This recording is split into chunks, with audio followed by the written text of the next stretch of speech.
બધી કલ્પના છે, કાંઈ છે જ નહીં. પરમાકાશ જે છે અનંત અને સ્વચ્છ, સમજે છે, તો એમાં બીજું કાંઈ નથી ને બીજું કાંઈ થતું નથી, સમજે કે નહીં? તો એ છે અનંત અખંડ અભેદ. એને ખબર જ નથી. બસ હું જ મોટું કરવાનું, બધું કરવાનું, પણ એમાં હું મેઇન, સમજે? એને એમ લાગે કે મારામાં પરમાત્મા મેઇન છે, પણ એનામાં હું મેઇન હોય. પરમાત્મા શબ્દથી હું મોટું કરવાનું હોય, પરમાત્મા કાંઈ ન હોય, હું મેઇન હોય. અને છેવટે પછી ન પહોંચી વળે એટલે હું પરમાત્મા, હા બ્રહ્માસ્મી, લ્યો પહોંચી ગયા. શબ્દોથી પહોંચી જવા તો હું જોવે. અને આત્માની સાચી શાંતિ હોય તો બીજા પરમાત્માની જરૂર નથી. અને આત્માની સાચી શાંતિ ન હોય તો કોઈ પરમાત્મા કામના નથી. લ્યો પ્રેક્ટિકલ, સમજાય? ખાલી આ કરવાનું અધમણી ઓલાવવાનું, હું સમજાય? એટલે અહીંયા બેઠા છે એટલે હા કરવી પડે એવું સાચું ખબર પડે? તમે ગમે એટલા ભગવાનને માનતા હોય, અમે કોઈ ભગવાનને નથી માનતા. અમને જો આત્માની સાચી શાંતિ ન હોય તો એ ભગવાન અમારે શું કામનો? અને જો અમારે આત્માની સાચી શાંતિ હોય તો બીજો ભગવાન કયો? ન સમજાયા? કોઈ પણ માણસ પાસે ગમે એટલો પૈસો હોય ને ગમે એટલા ભોગો હોય એને શાંતિ છે? કરોડો અરબોપતિ હોય શાંતિ છે? નહીં હોય. આ બધા છે એની પાસે જે ભણ્યા ગણ્યા કે નોકરી ધંધા કર્યા કે હાચા ખોટા કર્યા કે પૈસા ભેગા કર્યા કે ભોગો ભોગવ્યા, તો એ લોકોનો આનંદ, એ તો કે અમારા આનંદ જ છે, શાંતિ છે, એમ જ કે. શું કહેવાય? એમનું કે મારું દુઃખ છે, મારે શું દુઃખ છે? અમે ભણ્યા કે ને, અમે કમાઈએ, અમે પગભર છીએ, અમારે કોઈ પાસે હાથ લાંબો કરવો પડતો નથી. હોય છે આ શાંતિ? હોય છે? એ લોકો એમ કે અમારે આનંદ ને શાંતિ શું હોય છે? ખબર પડે જ? સાચું શું એ જ ખબર નથી. આપણે તો પહેલેથી જ 50 વર્ષ પહેલાં 1974 નાના હતા ત્યારે મહાત્માને કીધું, આત્મા કી સચ્ચી શાંતિ કે લીએ ક્યાં કરના ચાહીએ. આપણે કાંઈ ભગવાનને, આત્મા, બ્રહ્મને કાંઈ નહીં, સાક્ષાત્કાર ફાક્ષાત્કાર કાંઈ નહીં. એટલે એમણે કીધું બુદ્ધ ભગવાનને ક્યાં કિયા, મેં બી વહી કરના ચાહતા હું, થિંક ડીપલી. અને ઘણા વખત પછી મળે એટલે કે રમતા સાધુ હો ગયા. એટલે એને ખબર પડી ગઈ કે આ જે આપણે છીએ 100% સત્યની નિસંશય આપણે છીએ. આપણને આપણી અંદર આત્માની, આપણે આત્મા છે ને આપણે આત્માની સાચી શાંતિ છે. That's all. આપણે તો પૂર્ણ વિરામ લગાવી દઈએ. અને તમે ગમે એટલું મોટો, તમારો સૌથી મોટો ભગવાન હોય ને, પરમાત્મા પ્રભુ હોય ને,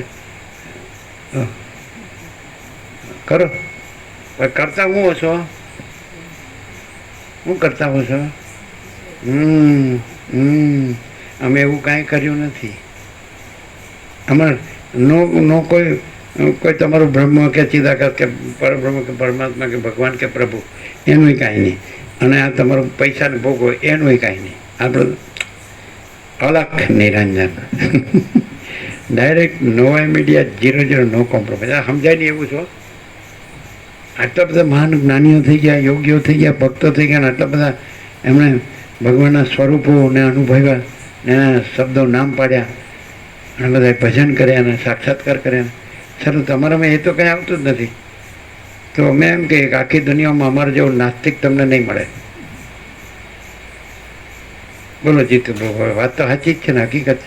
પેલા લોકોની મેજોરિટી, અમે તો એકલા જ છીએ. આવી જાય સાલા બધા સામે મેદાનમાં. અમે તો પેલા એમ જ કહીએ તું બ્રહ્મવાળો છો ને, પેલા તું છે.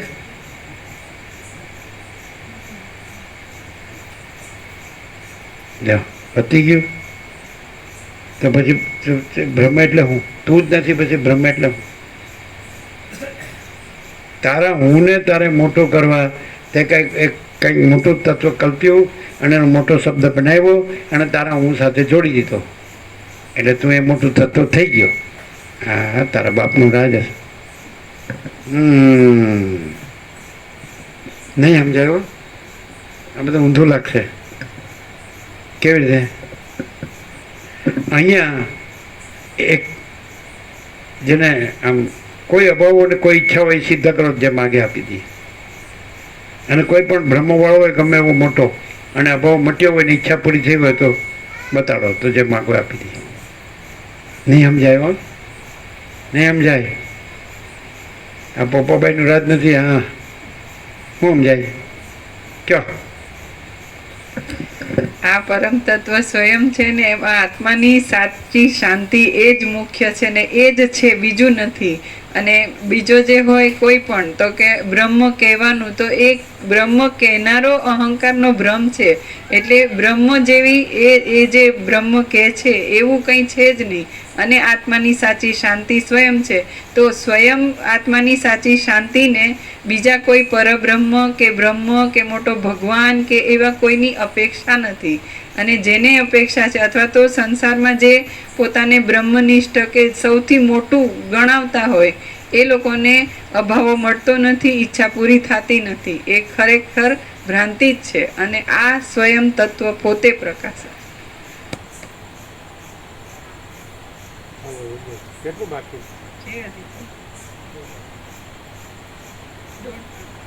એક પાના જેટલું છે.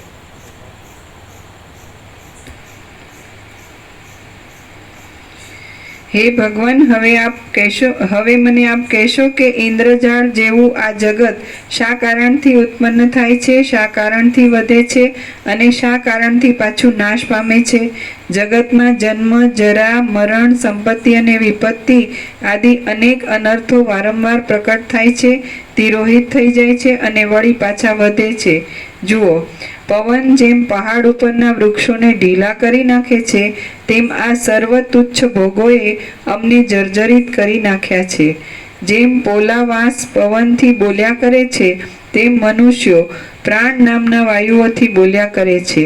તેઓ જો કાંઈ પુરુષાર્થ ન કરે તો તેમને વ્યર્થ અને જડ જેવા જ સમજવા જોઈએ. જેમ જૂનું ઝાડ પોતાની બખોલમાં રહેલ ઉગ્ર અગ્નિથી તપી જાય, તેમ હું પણ આ દુઃખ શી રીતે ટળે એ ચિંતાથી તપી ગયો છું.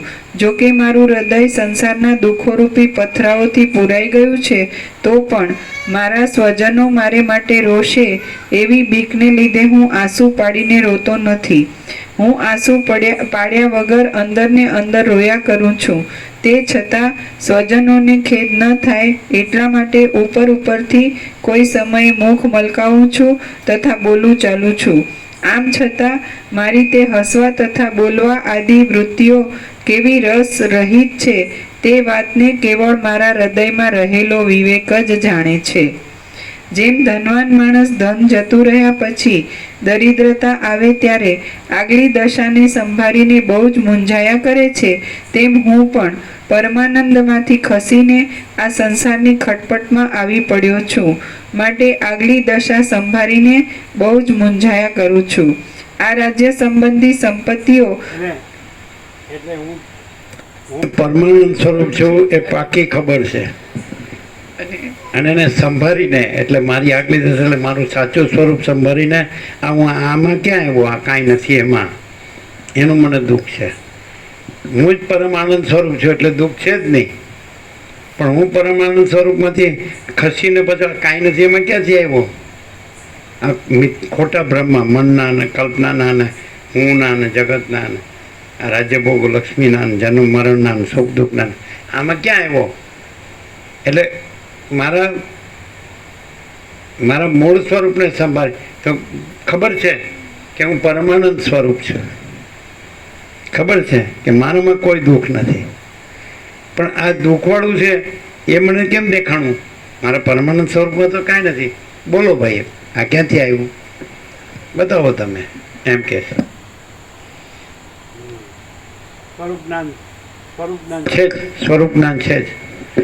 હવે કોઈ એમ કે મેં જાણી લીધું, મેં તો હું પરમાનંદ સ્વરૂપ છું મૂળ તો. આ તો અજ્ઞાન, ખોટું અજ્ઞાન આવ્યું છે, ખોટી કલ્પના થઈ છે. આ તો હું આ નથી એમ બોલે પણ પાછું અંદર બધું હું મારું જ હોય અને આમને અંદર હું મારું નથી. આ ખોટું કાંઈ નથી, મનની ખોટી કલ્પનાય નથી ને આ જગતે નથી ને હું નથી. આ હું આ રામ છું એ નથી ને રાજ્ય ભોગલક્ષ્મી નથી, આ માતા પિતા નથી, દશરથ કૌશલ્યા અયોધ્યા નથી, કાંઈ નથી. એટલે હું મારા જે મારું પોતાનું જે સ્વરૂપ છે પહેલાંનું મૂળ પરમાનંદ એને સંભાળીને અને હું આમાં ખસીને આવ્યો એટલે મને કલ્પના થઈ અને મારી કલ્પના મને દેખાણી, આ મારું દુઃખ છે. તો વસીટ એમ કહે છે કે તો તમે પરમાનંદ સ્વરૂપ છો, તમારું સ્વરૂપ તો તમને ખબર છે, અને પછી કલ્પનાનું દુઃખ કહો છો તો તમારા પરમાનંદ સ્વરૂપના કલ્પનાનું દુઃખ છે જ નહીં. માટે શાંતમ પાપમ. પણ હવે આ કોઈ બોલે આ કોઈ બોલે એટલે રામ જેવું થયું ન કહેવાય, સમજાય? પાછું કલ્પનાના દુઃખનું ચાલુ રાખે, એમાં સુખ માને એટલે ન ચાલે. પણ પરમાનંદ જ રહે અને કલ્પનાનું સુખે ન રહે, દુઃખે ન રહે, એવું સમજાય? જુઓ કોઈ પૃથ્વીમાં એવો માણસ હોય તો.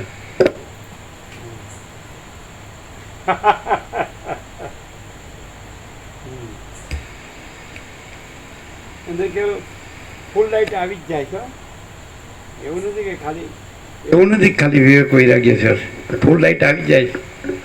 એ મારું આગલું સ્વરૂપ સંભાળીનું આ હું ખસીને આમાં ક્યાંય હોય એનું દુઃખ છે, પણ એ તો ખસતું જ નથી અને બીજું આવતું જ નથી, એટલે દુઃખ છે જ નહીં અને પરમ આનંદ જ છે. આઈ એમ ધેટ આઈ એમ. યસ.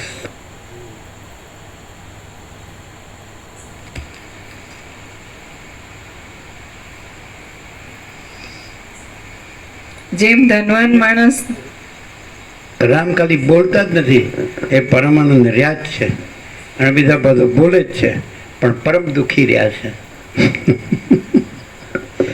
કેમ? કારણ કે રામને ભોગો વિષયો લક્ષ્મી કાંઈ નથી, અને બીજા બધાને ભોગો વિષયો લક્ષ્મી સર્વસ્વ છે. રામ જેવું બોલતા તો બધાને આવડે, પોપટલાલ, પણ પુસ્તકિયું પોપટિયું જ્ઞાન નથી. પ્રેક્ટિકલ રામ પ્રેક્ટિકલ છે.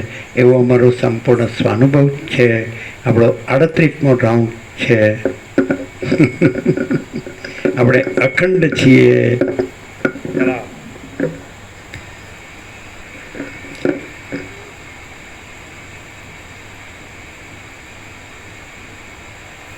જેમ ધનવાન માણસ ધન જતું રહ્યા પછી દરિદ્રતા આવે ત્યારે આગલી દશાને સંભાળીને બહુ જ મૂંઝાયા કરે છે, તેમ હું પણ પરમાનંદમાંથી ખસીને આ સંસારની ખટપટમાં આવી પડ્યો છું, માટે આગલી દશા સંભાળીને બહુ જ મૂંઝાયા કરું છું. આ રાજ્ય સંબંધી સંપત્તિઓ કેવળ ઠગારી જ છે, મનની વૃત્તિને મૂંઝાવી દેનારી છે,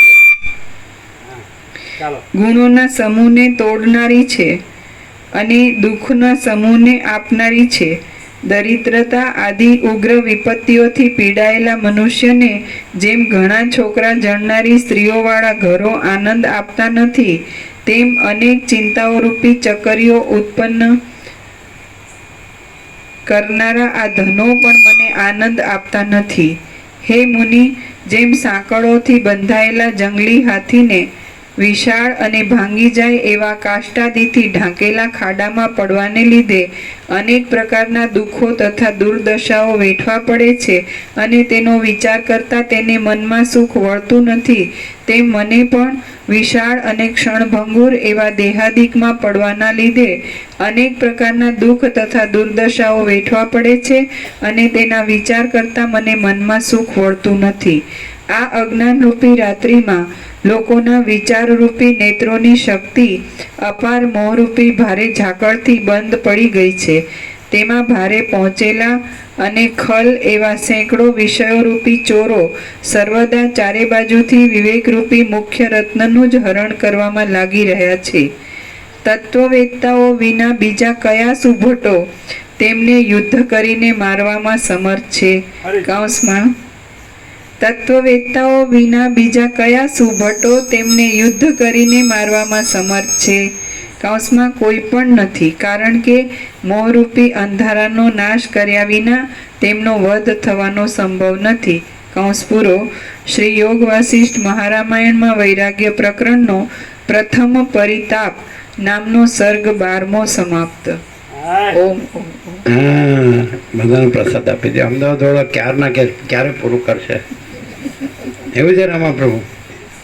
અરે મામા પ્રભુ બોલો. પરિતાપ શેનો છે? હું મારા પરમાનંદમાંથી આ દેહમાં ક્યાંથી આવી ગયો? અને આ બધું દુઃખ બધું સારું મનની ખોટી કલ્પનાઓ બધું ભોગો ને ધન ને આ ને તે ને રાજ્ય ને આ સડો ક્યાંથી આવી ગયો પણ આ કાંઈ આવ્યું જ નથી બધું કે ન કહું તમે ખોટી કલ્પના જ છોડી દો બસ પતી ગયું તમે તો પરમ આનંદ જ છો. આપણે રામને વસ્તી ચલાવે છે એમાં અને આ પ્રકાશ છે એમાં શું ડિફરન્સ છે? આ જે પ્રકાશ છે ને એમાં કાંઈ કરવાની અપેક્ષા નથી અથવા તો કાંઈ બીજું થયું છે ને હવે નથી થયું એવું કહેવાની અપેક્ષા નથી. જે છે જેમ છે એ એક સ્વયં પોતામાં પોતે અનંત અખંડ સંપૂર્ણ છે. અહીંયા પરમ આનંદ જ છે અને ખોટી કલ્પના અને એના ખોટા દેહ ને દુઃખ ને કાંઈ છે જ નહીં. ભોગો ને વિષયો અને લક્ષ્મી કાંઈ છે જ નહીં.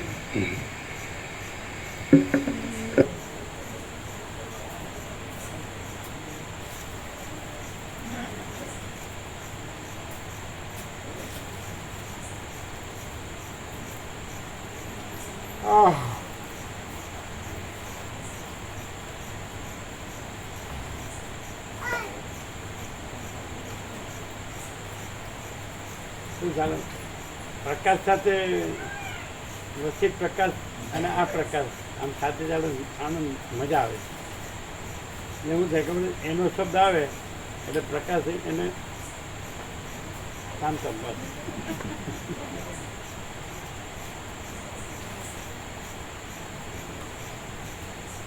અને મારા પરમાણુ સ્વરૂપને યાદ કરીને દુઃખી થવું છે. હું પરમાણુ સ્વરૂપ છું જ પછી યાદ કરવાનું ક્યાં છે?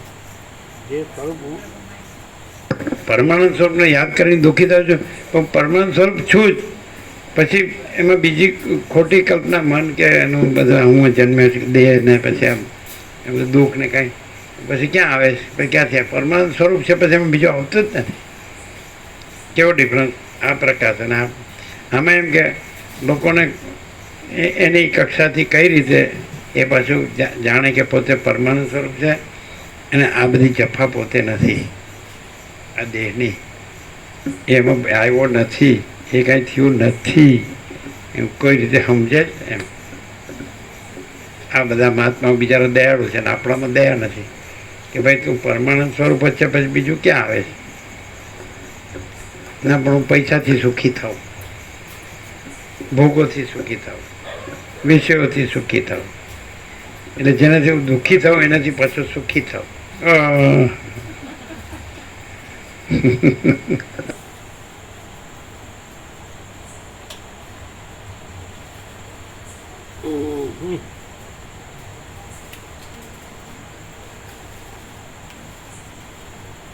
કેમ મજામાં?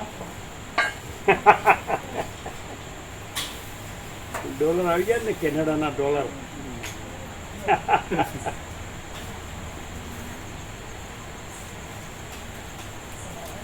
સમજાય છે એવું છે નહીં?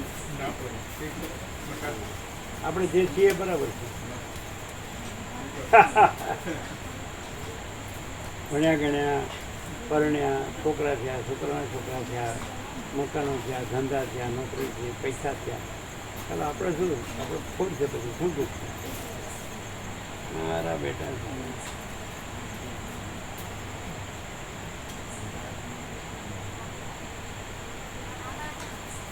કેવો પ્રકાશ છે મામા પ્રભુ. શું કે છે બધું આનંદ મંડળ બધાને કેમ છે? આનંદ મંગળ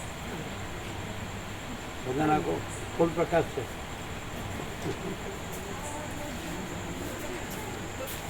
બધા આવી ગયા વતનામૃત આવી ગયા ને? આવી ગયા 28 છે 4 બોર્ડ 28 છે નવા 28 રવિવાર લાગશે ને? વચ્ચે રજા આવતી નથી એટલે રવિવાર લાગશે. રવિવાર લાગશે 28 આવ્યા ને? બધા આવશે ને? બધા સચિતનું વાત થઈ ગઈ બધી. તમે ફોન કરીશું બધું એટલે એવું કુટીરીને બધું છે.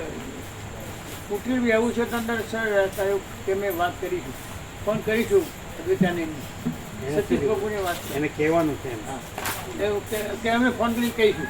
પછી પેલો ધન એનું નંબર નોમ ખબર નથી યાદ. બેસવામાં અમારા પ્રસંગો લાભ લેવા છે. સમજી લેજો. અને ક્યાં ગયા?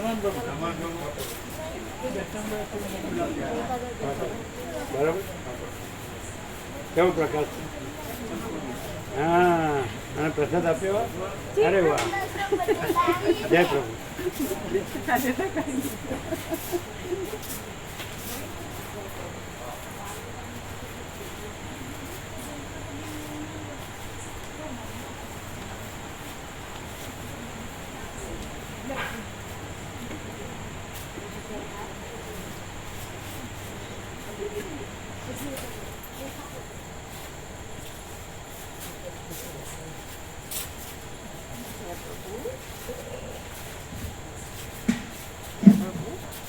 ન સમજાય એવું છે ને?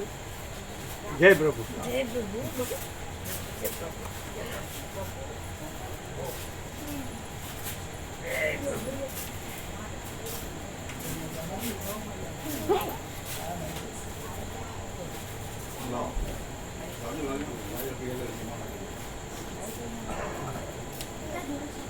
જય પ્રભુ.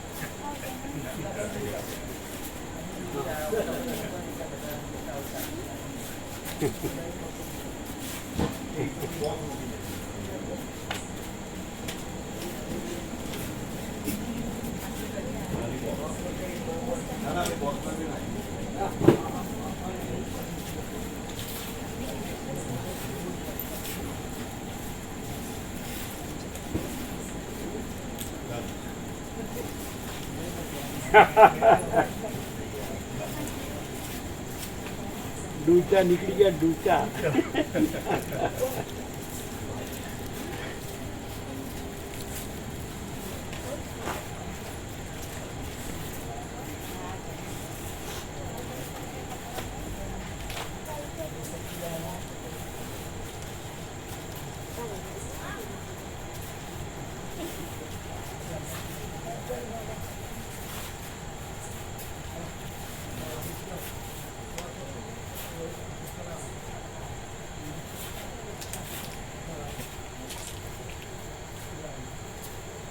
ત્યાં કે જે વયા ગયા સ્લીપર એને ખ્યાલ નહીં.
એકદમ પ્રેક્ટિકલ લાગે છે ને? હા પ્રભુ, જે આખો પરમાનંદ પ્રેક્ટિકલ એમ કે એકદમ.